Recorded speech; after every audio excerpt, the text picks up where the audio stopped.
Muy buenos días a todos. Bienvenidos a este viaje por el tiempo, porque la verdad es que vamos a hacer un curso pequeño. Es nada más que la caída del Imperio Romano y ojalá hasta hoy día. Les digo al tiro que si llegamos a la Segunda Guerra Mundial yo ya quedo feliz, ¿ya? Porque es bastante amplio y extenso, y en las bases navales que hemos hecho este mismo curso antes hemos llegado hasta la Segunda Guerra Mundial. Y con eso yo quedo feliz, porque la verdad es que la historia reciente todavía se está escribiendo, y de la Segunda Guerra Mundial en adelante es bastante más fácil y conocido, o relativamente conocido, para ustedes. Bueno, lo primero que tenemos que entender, y voy a partir con esta imagen que de alguna manera muestra lo que nos han dicho siempre en el colegio como los periodos de la historia. Lo primero que tengo que decir es que la historia no tiene divisiones, ¿ya? Esta división que nosotros vimos cuando estábamos en el colegio como edad antigua, edad media, moderna y contemporánea, es una invención de un hombre que se llama Keller, y que es un hombre del siglo XVIII y que tenía la visión del siglo XVIII. Y la gente del siglo XVIII van a ser racionalistas, y como son racionalistas y consideran que la razón humana es lo más importante, van a negar el periodo anterior, que considera que Dios es lo más importante. Y entonces van a ver la historia así: la edad antigua es maravillosa, la edad media es una larga noche oscura donde nada bueno pasó, son 1000 años, y no pasó nada bueno. O sea, me estoy molestando. Broma, obvio que no.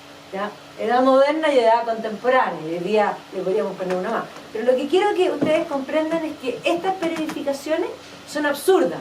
Esa idea de que un hombre una noche se acostó medieval y al otro día se despertó renacentista. Me estoy molestando. La vida no es así. La historia son procesos, y la historia es un solo proceso. Entonces, la intención de hacer este curso, y la intención de estudiar historia y estudiar la historia de nuestra cultura, es entender el presente. Nosotros entendemos el presente y entendemos cómo nosotros pensamos, porque podemos entender cómo ha sido el desarrollo de nuestra cultura y del pensamiento. Aquí vamos a hacer mucho pensamiento, porque el pensamiento es fundamental. Siempre precede a los hechos el pensamiento y la filosofía. O sea, la gente cuando dice yo soy historiador pero no entiendo filosofía, a mí me dan ganas de decirle perdón, pero no entendiste nada, porque no se pueden separar, ¿ya? La historia tiene música, tiene en el fondo la literatura, la música, la filosofía, el arte, están todos interrelacionados, no se pueden separar. Yo sé que nosotros los separamos, porque nosotros separamos y nosotros dividimos. ¿Para qué? Para estudiar y entender. Pero no se nos puede olvidar que las cosas están integradas y que son un solo proceso. Eso es lo que vamos a ver. Este es el señor Keller, que además esta gente racionalista que usaba ese tipo de pelucas, perdónenme, pero poco respetable, ¿no? O sea, atroz. Pero bueno. Entonces vamos a ver, aquí tengo un mapa de Europa que da lo mismo. Vamos a ver la historia de nuestra cultura, que es Occidente.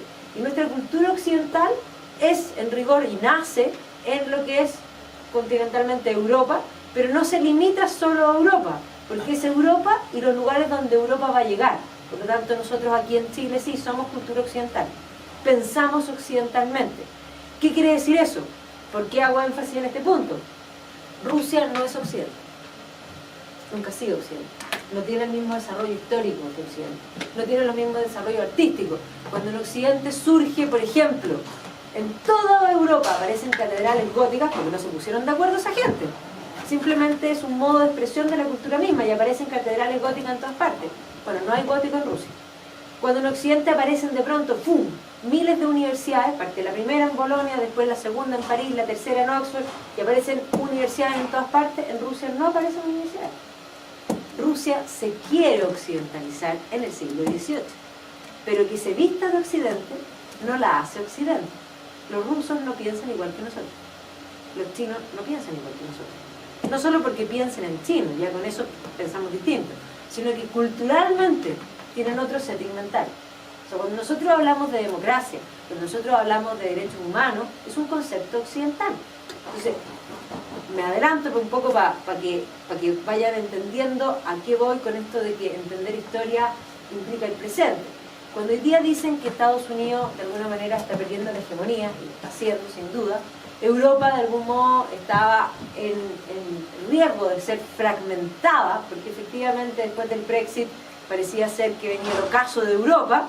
Menos mal que salió Macron que al salir Macron, ahora la tante Merkel, como le digo yo, y Macron van a hacer una alianza y Europa se va a poder afirmar un poco. Pero evidentemente que lo que está claro es que Occidente, en su primacía de liderazgo, está, podríamos decir, en jaque. ¿Qué implica eso? Que el nuevo orden mundial, que va a venir de aquí en adelante, probablemente va a estar liderado por China. ¿Qué implica que China lidere el mundo?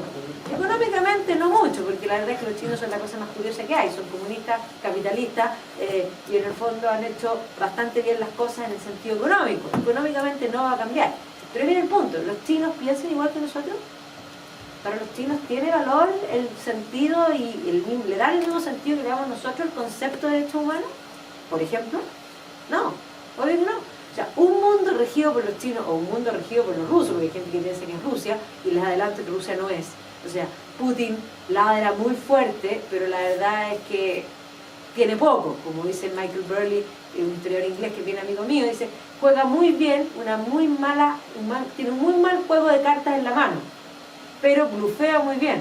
Entonces, parece mucho más que lo que es, pero la economía de Rusia es una economía pequeña. China sí, China va a ser el próximo. Entonces, el mundo regido con el nuevo orden mundial, donde las reglas las van a poner los chinos, es un mundo súper distinto al nuestro.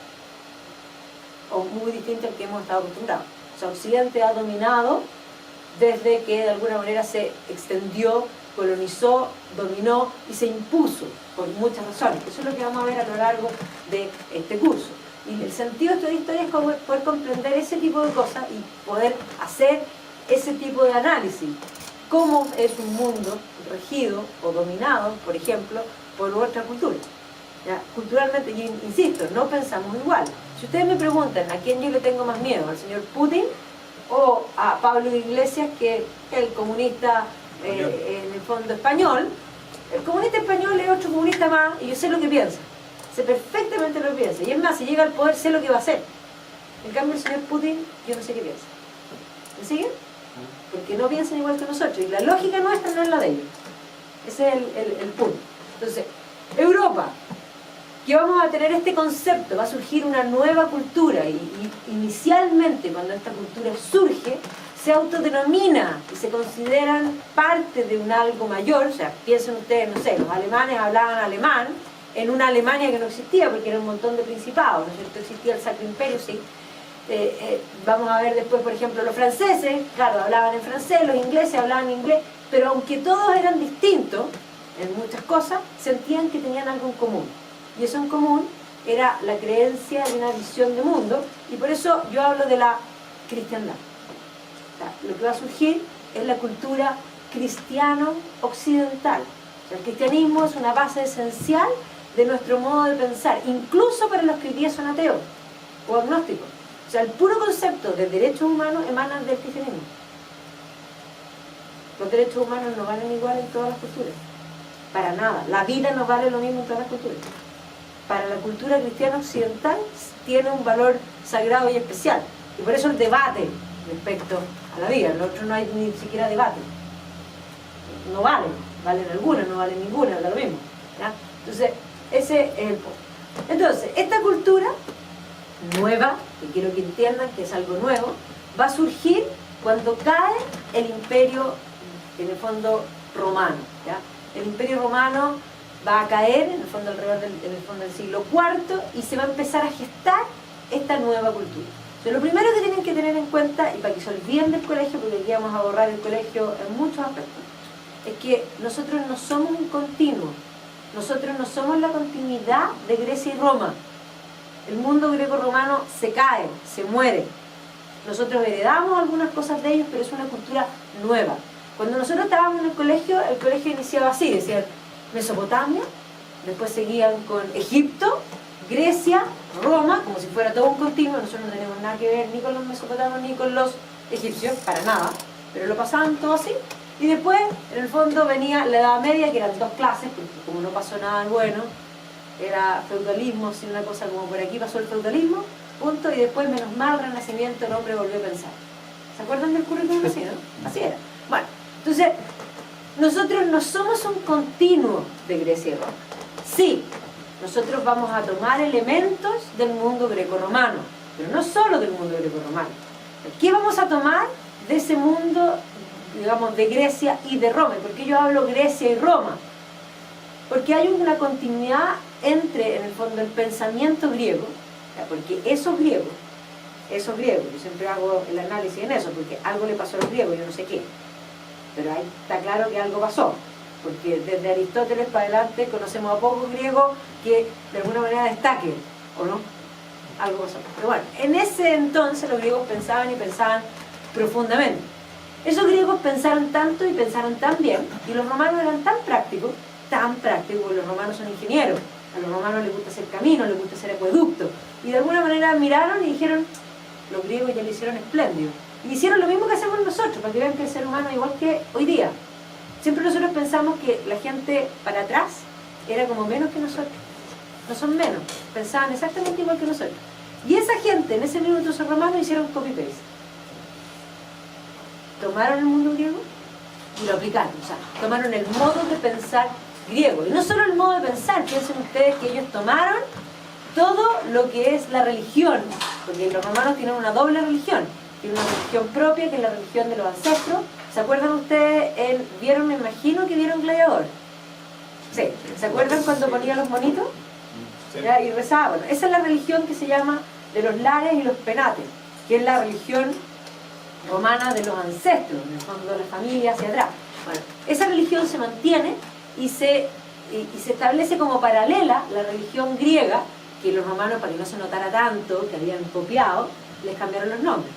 ¿Ya? Pero básicamente es lo mismo, y eso es lo mismo que hace el que hace copy-paste. El que hace copy-paste le cambia un poquito la redacción para que no se note.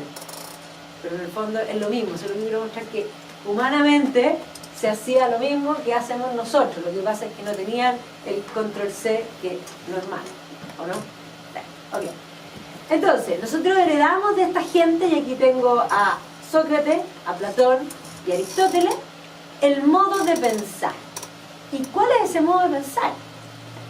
Lo primero que tienen que tener claro es que los griegos, la gran novedad del mundo griego y la gran novedad de la cultura occidental, porque vamos a tomar esa idea, es la idea, la genial idea de que la verdad existe. Y no solo que la verdad existe, sino que la verdad se puede alcanzar. Ese es el concepto griego. O sea, los griegos buscan la verdad. Y ese es el afán de los griegos. O sea, piensen ustedes desde los presocráticos. O sea, los primeros presocráticos van a buscar esta verdad. ¿Qué compone el ser? ¿Qué compone las cosas? Y unos van a decir que es el fuego, otros van a decir que es el agua, otros van a decir que es el aire, otros van a decir que es la tierra, hasta que va a llegar un Parménides, que es el primer presocrático firme, podríamos decir, que va a decir, no, las cosas no están compuestas por algo material, sino que lo que compone las cosas es un algo inmaterial que se llama el ser. Es el concepto de esencia. La esencia es eso que hace que una cosa sea lo que es y no otra cosa, ¿ya? Por ejemplo, si yo les digo a ustedes cuál es la esencia de silla, ¿ya? Y aquí, ¿cómo se determina la esencia? Súper simple. Cuando uno le empieza a sacar cosas, si esa cosa que uno le saca no es esencial, la cosa sigue siendo lo que es. Si es esencial, cambia el concepto. Por ejemplo, si yo digo silla, ¿es esencial que sea verde? No. ¿Es esencial que sea de madera? No, obvio que no. ¿Es esencial que tenga 4 patas? ¿En serio? No, poco. Ah, tampoco, bien. ¿Es esencial que tenga respaldo? No. Yo creo que sí, porque tiene un piso. Exactamente. Sí, mira. Claro. Eso es. Entonces, la esencia de silla se determina por todo lo que le puedo quitar hasta que si le quito algo ya cambia. Eso es la esencia, y eso es la esencia para cualquier cosa, y eso lo pueden hacer con una mesa, con una silla, con un árbol, en fin, ¿ya? Con un hombre, que es mucho más difícil, la esencia humana es más compleja. Por eso, mientras más complejo el ente, más complejo de desarrollar esa esencia. Entonces, eso es lo que descubre Parménides, que parece una cosa súper simple, de hecho escribe un pequeño poema, no es más que eso. Pero después de Parménides va a venir Sócrates, Platón va a llamar a esa esencia ideas, y va a establecer que las ideas existen en un mundo lejano, que esa es la verdadera realidad, ahí están las esencias. El mundo de las ideas, que él lo va a llamar Topus Uranus, pero lo podría haber llamado, da lo mismo, es un nombre por decir algo. Pero según Platón, hay un mundo donde está la silla, la mesa, que son todas las sillas y todas las mesas y ninguna a la vez. ¿Me siguen? Que está el hombre, ¿ya? Y que está el árbol. Cuando yo digo árbol, ustedes piensan, todos piensan en un árbol, aunque el tuyo puede ser un roble, y el tuyo puede ser un pino, y el tuyo puede ser lo mismo. Pero son todos árboles. O sea, podemos entendernos. Las palabras son conceptos. Nosotros hablamos en conceptos, nosotros hablamos en esencia. ¿Eh? Ok. Entonces, Platón dice que hay un mundo allá, lejos, donde está la verdadera realidad. Y que nosotros alguna vez vivimos ahí. Y que luego caímos acá, en este mundo, que es como una prisión, es una caverna. Y aquí nosotros recordamos lo que alguna vez conocimos. Y eso es su teoría del conocimiento, es recordar. Aristóteles, que supera de alguna manera al maestro, va a decir, no hay ningún mundo de la idea. No existe un lugar donde esté el hombre. O sea, yo no puedo llegar al mundo de la idea y saludar al hombre que es todos los hombres, eso no existe. Bueno, Aristóteles se da cuenta al tiro. Le dice, no, las ideas, o más bien, los conceptos existen en la mente. O sea, los conceptos existen en la mente y existe el concepto de árbol. ¿Alguien tiene alguna duda? Todos piensan en árbol. Yo digo árbol y trae una imagen a su mente, ¿ya? Pero si yo digo sirena, también trae una imagen a la mente. Y ya sé que se están imaginando una cuestión espectacular. Ojo, que en la mitología griega las sirenas son horribles. Así que lo que ustedes están imaginando es un fruto posterior de la cultura occidental. Pero sí, ustedes pueden imaginar sirenas, porque conocen los peces, conocen a las mujeres. Ojo que hay sirenas con alas también, pero da lo mismo. Pensemos en la clásica sirena. Y la pueden imaginar porque conocen, en el fondo, las otras, digamos, dos cosas y pueden juntar en su mente y crear algo nuevo. ¿Ya? Y por lo tanto, las sirenas existen. No en la realidad, pero sí en su mente. ¿Me siguen? O sea, si hay alguien aquí que no puede imaginar una sirena, tiene que ir al psiquiatra mañana porque tiene un problema serio. Humanamente ustedes pueden imaginar sirenas. Y si yo empiezo a armar un monstruo y les digo que es como un pez, pero que tiene la cara plana, redonda, con un ojo en el centro y tiene trompa de elefante, lo están viendo. ¿No es cierto?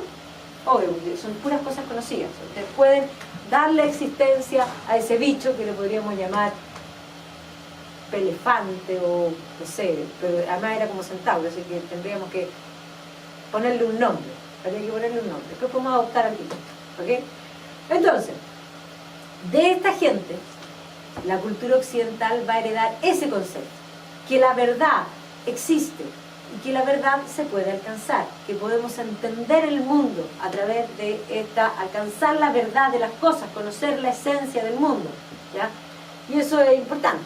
Ahora, esa idea de Grecia va a pasar igual a Roma. O sea, cuando nosotros hablamos de Aristóteles, Platón, ¿no es cierto? Vamos a tener lo mismo cuando hablamos de Ovidio, de Tito Livio, en fin, de todos los romanos que van a tomar esto y van a hacer copy-paste, ¿ya? Es la idea, de alguna manera, de este mundo y este conocimiento de la antigüedad. Este cuadro es, en el fondo, es un fresco de la estancia vaticana, donde está la sala de la signatura del Papa, pintado por Rafael Sanzio en el Renacimiento. Pero es la academia platónica. Aquí está el saber de la antigüedad, ¿ya? Que ya vislumbraban la verdad. Este cuadro está al frente, el cuadro que está al frente es un cuadro donde está Cristo. Por lo tanto, ¿qué dice Rafael? Los griegos ya se dieron cuenta que la verdad existía, pero el cristianismo completó la verdad. Entonces están uno frente al otro, ¿ya? Pero efectivamente es el concepto de que la verdad existe. Y eso explica por qué cuando nosotros en literatura hablamos de Homero, Virgilio, Homero griego, Virgilio romano, hay una continuidad, o sea, entre la Ilíada, la Odisea, la Eneida, hay una continuidad de mundo. Muy bien. Y esto se va, esta idea se va a 30 segundos. ¿Ah? 30 segundos. 30 segundos, ya. Vamos. Esta idea de mundo se va a expandir a través del Imperio Romano. Este es el Imperio Romano, ¿ya? El Mare Nostrum, como decían los romanos.